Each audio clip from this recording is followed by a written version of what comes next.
مصطفیٰ جان رحمت پہ لاکھوں کروڑوں درود و سلام۔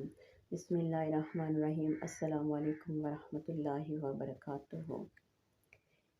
میری نور میں ڈوبی ایمان سے مہکی ہوئی ضیاء القرآن فیملی، اللہ تعالیٰ آپ کے دلوں کو ذکر الہی کا مسکن اور آپ کے گھروں کو رحمت و قرآن کا گہوارہ بنا دے، آمین۔ ہر لمحہ آپ کی زبان اللہ اللہ سے تر رہے اور آپ کی دعائیں آسمان کی رحمتوں سے لپٹ جائیں، آمین یا رب العالمین۔ ضیاء القرآن سورہ بقرہ آیت نمبر 42 کا ترجمہ۔ اور سچ کو جھوٹ کے ساتھ نہ ملاؤ اور حق کو نہ چھپاؤ، حالانکہ تم جانتے ہو کہ وہ حق ہے۔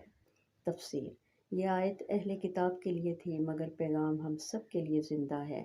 اللہ فرماتا ہے کہ سچائی کو کسی دنیاوی فائدے، ڈر یا دکھاوے کے لیے نہ بدلو۔ حق کو پہچان لینے کے بعد اسے چھپانا روح کی روشنی بجھانے کے مترادف ہے۔ اللہ تعالیٰ ہمیں یہ سکھا رہا ہے کہ سچ کو مصلحت کے پردے میں نہ لپیٹو، دین کی بات کو اپنی خواہش کے تابع نہ کرو۔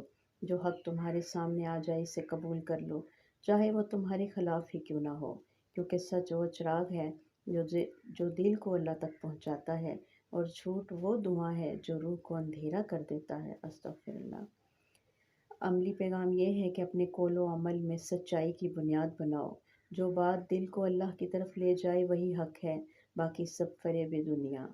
اگر کبھی جھوٹ بولنے کا موقع آئے تو فوراً اللہ دیکھ رہا ہے کہہ کر رک جاؤ۔ علم چھپانا گناہ ہے، اس لیے جو خیر تمہیں معلوم ہو اسے دوسروں تک پہنچاؤ۔ اے اللہ، ہمیں حق کو حق دکھا اور اس کی پیروی کی توفیق دے، اور باطل کو باطل دکھا اور اس سے بچنے کی طاقت عطا فرما، آمین یا رب العالمین۔ ضیاء القرآن میں ہم نے یہ سیکھا کہ سچ کو جھوٹ کے ساتھ ملانا ایمان کو روشنی کو کمزور کر دیتا ہے، حق کو چھپانا علم کی خیانت ہے۔ سچا بندہ اللہ کے نزدیک امین ہوتا ہے۔ جب ہم حق بولتے ہیں تو اللہ خود ہماری زبان سے بولتا ہے۔ اللہ کرے آپ کا دل ہمیشہ حق کے نور سے منور رہے اور آپ کا وجود قرآن کی سچائیوں کا آئینہ بن جائے، آمین یا رب العالمین۔ آئیے قرآن سے دلوں کو جگائیں۔